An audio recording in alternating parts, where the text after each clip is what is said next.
জীবনের এতগুলি দিন কেটে গেল একা একা।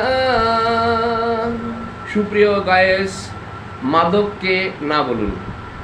এই যে দেখছেন আমার শ্রদ্ধেয় ভাই, এনার নাম আছে বাদল। ভাইয়ের আমি খুব সম্মান করি, ভাই আমার খুব ভালোবাসে। তো ভাইয়ের কাছ থেকে শুনবো যে নিশার জগতে ভাই কতদিন থেকে আছেন? আমি 49 বছর।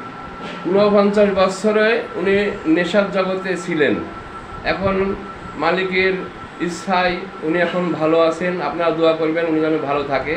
আর আপনাদের উদ্দেশ্যে উনি কিছু কথা বলবেন, যে আপনারা যেন এই মাদককে না বলুন আর এই মাদকে যাতে না জড়ান, সেভাবে ভাই কিছু কথা বলবে। হ্যাঁ, মাদকে গেলে জীবন ধ্বংস, ফ্যামিলি ধ্বংস, সমাজের মাঝখানে মানুষের কাছে হেয়পূর্ণ, এবং জীবনের কোনো মানেই হয় না, এর কোনো মূল্যই নেই।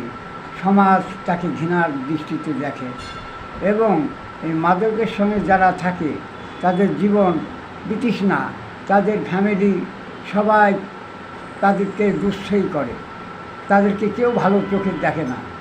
মাদক থেকে দূরে থাকুন, জীবন সুন্দর করুন, সুন্দরভাবে জীবনযাপন করুন, মাদক থেকে দূরে থাকুন।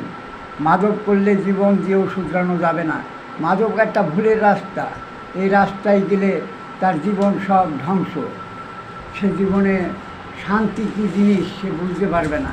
মাদক থেকে চলে এসে আল্লাহ রাস্তায় চলেন, দেখেন সেখানে অনেক শান্তি, শান্তি আর শান্তি। মুস্তাকিমের রাস্তাটা হচ্ছে সঠিক পথ, এই পথে চলুন, মাদক ছেড়ে দিন, আল্লাহ রাস্তায় চলুন। তাই সুপ্রিয়